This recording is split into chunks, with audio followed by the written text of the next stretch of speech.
I didn't mean to start a whole conversation, but maybe I did. So I want to take things in a slightly different direction. I think building on both Matt and Steve, you've learned, I'll make sure I have a timer here. In part, they've given you some sense of Whitehead's ontology, right? For him, the most concrete actual something is not substantial matter, it's an event. And even the physicist's concept of energy is for him an abstraction from events of becoming.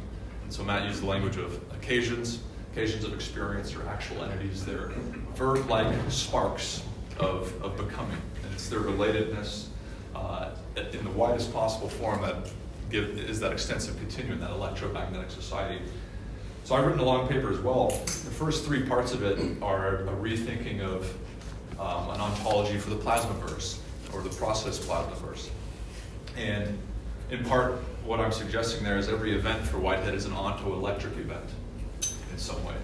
And I'd somewhat neglected thinking about electricity completely, I'd say. But kudos to John, too, and Robert, your book, which I enjoyed, for forcing me to consider this much more deeply. And immediately saw resonances in this wider electromagnetic society. So you can conceive the event imaginably, the most fundamental nature of reality is an ontoelectric event. But it's not just that, because Matt suggested as well that experience for Whitehead in the sense of feeling, he calls it prehension. So it's not conscious apprehension, it's not conscious comprehension, it's prehension, which is a non-conscious but nevertheless thoroughly experiential mode of feeling, which goes all the way down in nature. And so that's a part of rethinking the extent of mind in nature. So it's not just an ontoelectric event, it's an ontoelectric event of experience. The third part is rethinking the status and extent of life, right? Because the modern worldview, as Hans Jonas told us in The Phenomena of Life, a beautiful book, assumed an ontology of death, right? And then later made life a problem. Whereas today, I think we can, with Whitehead, with plasma physics, think about the status and extent of life much more deeply. So if you ontologize that, I think that means that the primal current of the universe, speculatively, consists of ontoelectric events of experience, ontoelectric events of life, in some sense. They might not be fully alive in the sense in which we understand it, but they're not dead, certainly. And so the language I use in part in my paper is biopsychism, right? Ontoelectric events of life mind. Sparks of life mind that, in their threaded relatedness, constitute that primal electromagnetic society, electromagnetic current. So if that's to add a little bit to the ontology, I want to shift gears and read part 4 and 5 because I think it'll take us in some interesting discussions afterward. So part 4 is on the societal spectra of plasma intelligence. Part 5 is on this question that Robert and others have raised about whether or not we might need to rethink S.E.P.I in the age of the Plasmaverse, and what sort of interesting possibilities might be afforded if we were to prioritize that. And then I'll also conclude just with a few comments from the conclusion on the so-called dangers of anthropomorphism as have been raised in some of the plasma-related literature as of late, so I'll make just a comment on that. So then we're jumping right in the middle there. So if the fundamental current of the process Plasmaverse consists in ontoelectric sparks of life mind, then one can and perhaps should expect an extraordinarily vast range of life and sentience in the cosmos. As Matt indicated, society and societies are not confined to the human domain for Whitehead, but extend far below and beyond it, with the electromagnetic society of occasions forming the widest backdrop of our current cosmic epoch. In pointing to the society of molecules constituting a rock, for example, Whitehead states, I draw attention to this lowly form of society in order to dispel the notion that social life is a peculiarity of the higher organisms. The contrary is the case. As Charles Hartshorne reiterates, Whitehead seems to be the only philosopher to note the universality of societies in the cosmos at all levels. So a society, as Matt was suggesting, is a metaphysical and not simply a social or anthropological notion. It indicates how currents and layers of ontoelectric events hang together in certain defining forms, patterns, and characteristics, including fields and swarms of various kinds. Smaller societies are constituent of larger societies, from an electron to our bodies, and from the sun to the spiraling Milky Way galaxy above our heads. Moreover, all such societies are electromagnetically connected through plasma currents. We must admit ignorance as to the societal spectra of potential plasmic life and mind in the universe.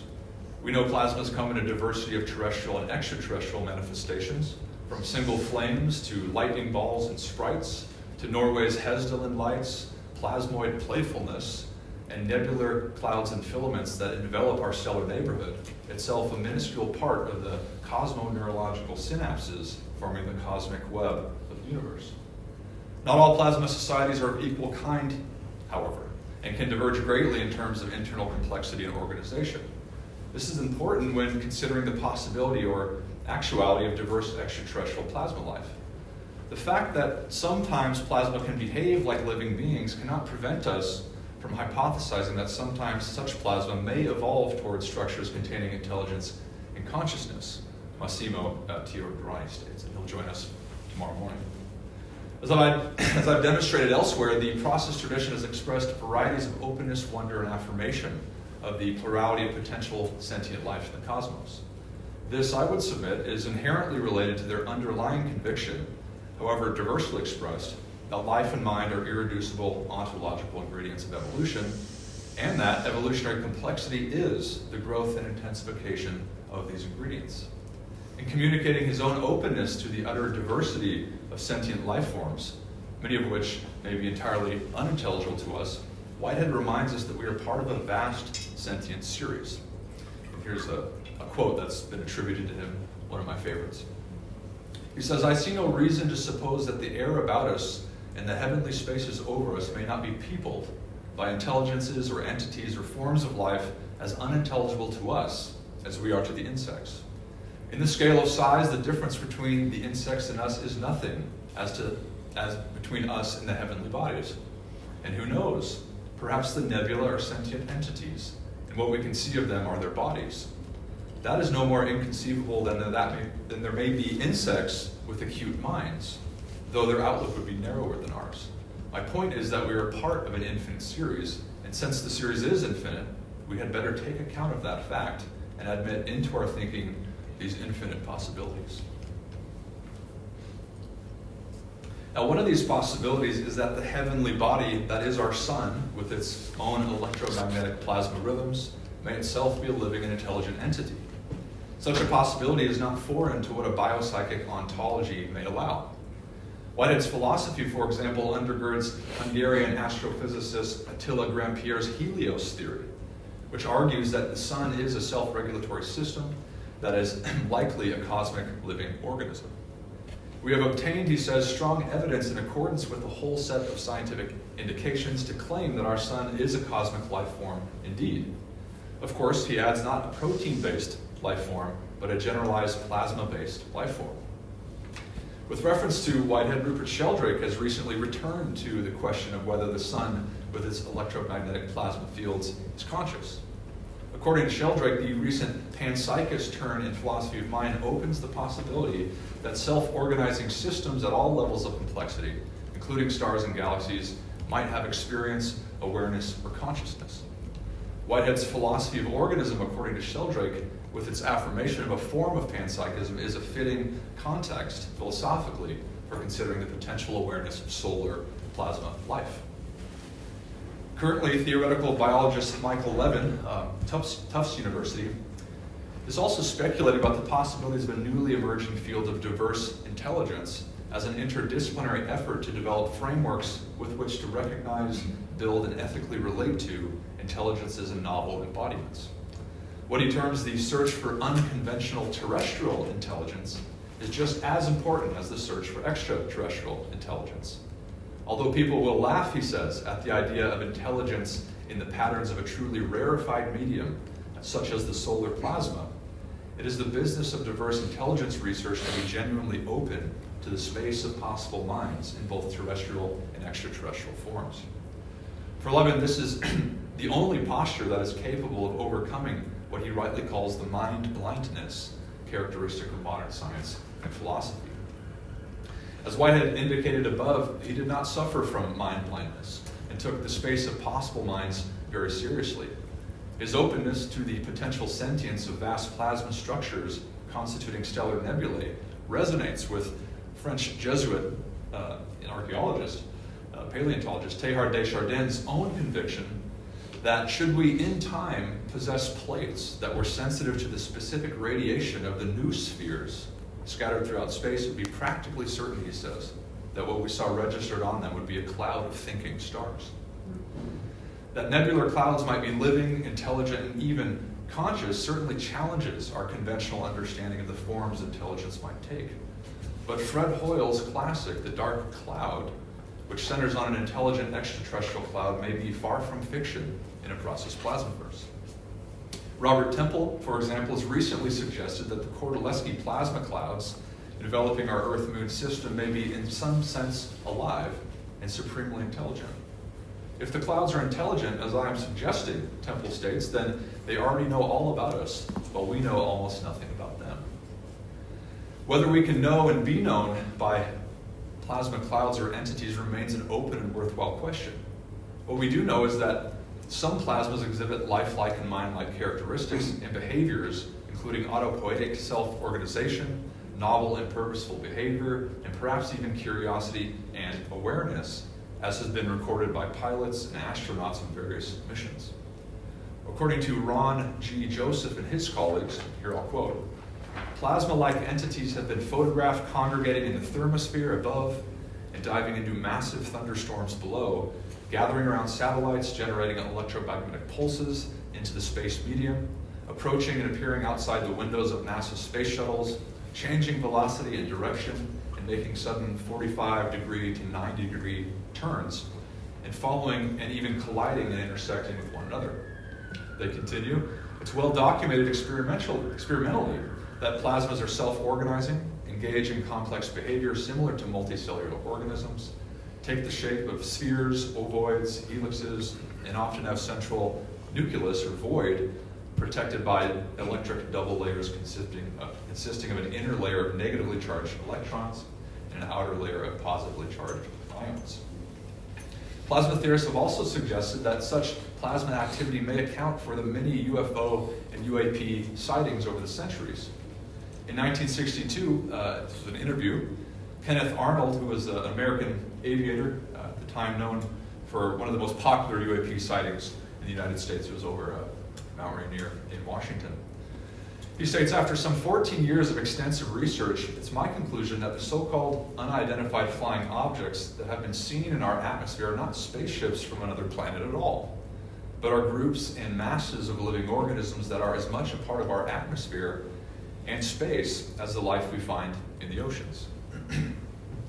Recently, Joseph and his colleagues have similarly argued that the evidence suggests that it is highly likely that plasmas and plasmoids account for many of the encounters with an observation of UAP over the centuries, including those observed flying over cities and driving beneath the sea. Contrary to Arnold's intuitions above, however, they emphasize that plasmoids cannot account for all UAP sightings, at least some of which may genuinely be extraterrestrial spacecraft from other worlds.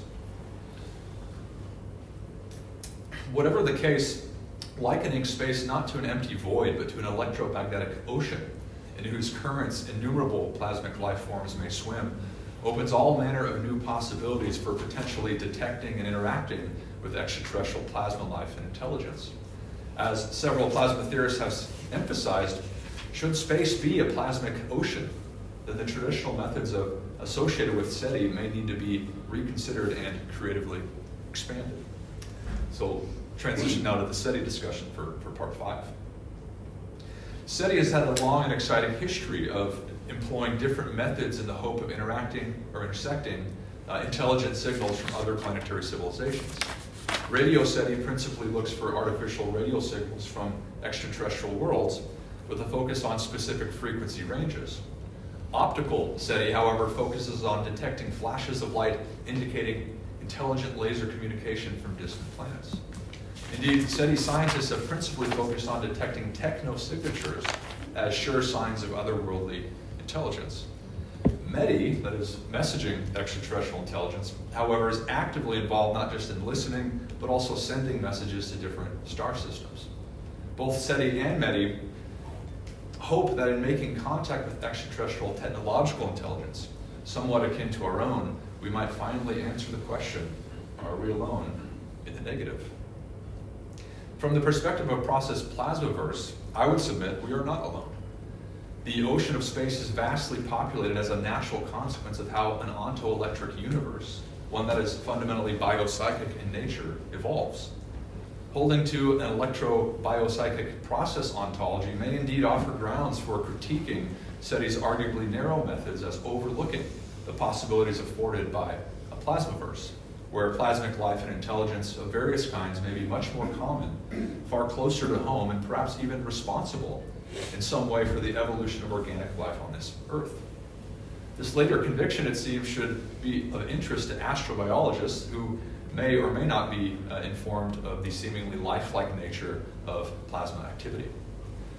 So what I'm suggesting in dialogue with others is that this discussion might yield the creation of a new partner endeavor. We might call it S.E.P.I, okay, the search for extraterrestrial plasma intelligence, which would focus principally on the different biosignatures associated with plasmic phenomena.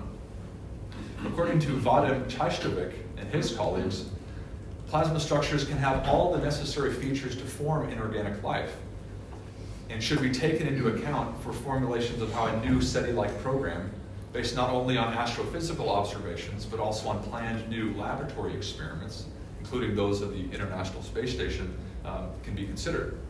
In the case of such a program, they say, one should be faced with the possibility of resolving the low rate of evolution of organic life by investigating the possibility that inorganic life invents the organic life. Robert Temple agrees, stressing that we as organic humans are rather primitive latecomers to a fantastically ancient tradition of inorganic life forms, and that a new SETI-like program should indeed be started. After all, he states, who needs little green men when you've got gigantic intelligent clouds on your doorstep, billions of years older than any possible organic life form, and entities who must, in effect, be the true masters of the universe. Now, whether or not such entities are or think themselves to be our cosmological masters is an interesting speculation. But the point stands that our searching efforts might be better directed to, say, the Kordylewski plasma clouds that environ our local Earth-human system. Now, these speculations are also shared by Teodoranyi, who suggests that the consequences of plasmas becoming sophisticated life and intelligence, at least in certain conditions, may disrupt traditional preoccupations with the potential habitable atmospheres of exoplanets. The consequences of such a hypothesis, he states, would be really disruptive, because then, for any life form, even intelligent, based on plasma, a planetary atmosphere could be unnecessary for life, as there would be no need for a habitability zone, as has been conceived until now in the traditional ambit of canonical projects such as SETI. Teodoranyi even speculates upon methods for interacting and perhaps learning from light phenomena, which he studied in the Hesdalen region of Norway. We cannot even exclude, he says, that light balls may contain a message ready to be awakened, he states. We might even be able to decipher possible intelligent messages sent by the plasma ball when it's pulsating and or changing its pulsation rate. Moreover, we might even answer such messages, Teodoranyi states, once we understand the code using special flashlights or laser beams, and perhaps even catch a plasma ball in order to see how it behaves under testing and control conditions. According to Teodoranyi, this would be just like capturing birds and inserting a radio device in order to monitor all their movements. But I think we should say that I don't think it would at all be like capturing birds, right? It may come with potential risk to human life and human health, although bird capturing might carry its own dangers as well. Indeed, plasma balls in the form of ball lightning, Robert Temple states, can be dangerous and even kill people on rare occasions. Teodoranyi, however, is not alone in these speculations. Further methods for attracting, studying, and perhaps even capturing plasmas and plasmoids have recently been suggested by Joseph and his colleagues, Ron Joseph. These methods are based on strong evidence that plasmoids in the thermosphere are attracted to sources of electromagnetic activity. In light of this, they have proposed a means to scientifically study and examine these plasmas as they form, congregate, and interact. This would, according to them, be accomplished through the launching of a tethered satellite generating electromagnetic pulses equipped with multiple cameras with infrared, X-ray, telescopic, and other capabilities. And they refer to this as an alien hunting satellite. Provocative. Moreover, if this same alien hunting satellite is equipped with an electrified net, and if such a project is judged to be ethical and humane, perhaps it would be possible to attract and capture one or more extraterrestrial plasmoids. Studying plasmoids, of course, need not necessitate us leaving the planet, as there are other locations on Earth where plasma-like atmospheric anomalies have been observed with some frequency. Sites like Hiroshima and Nagasaki, nuclear sites, and of course the Hezbollah region, which I mentioned. These locations, according to these theorists, offer sites for specifically equipped observatories, or at least the building of them, that would be dedicated to identifying and analyzing plasmic activity. So each of the above suggestions are indicative of the potential need to launch a new S.E.P.I program, intended not to replace the methods of SETI and METI, but expand them and combine their passive and active approaches in the context of the process Plasmaverse, where life and mind are cosmically common, albeit certainly foreign to our contingent embodiments here on planet Earth. As suggested above by Joseph and his co-authors, ethics is hardly irrelevant to this consideration of interacting and potentially capturing diverse plasmic life forms. As I've elsewhere argued, it remains a conviction of the process Plasmaverse that where there is life and mind, there is also intrinsic value requiring acknowledgement, concern, and efforts of preservation.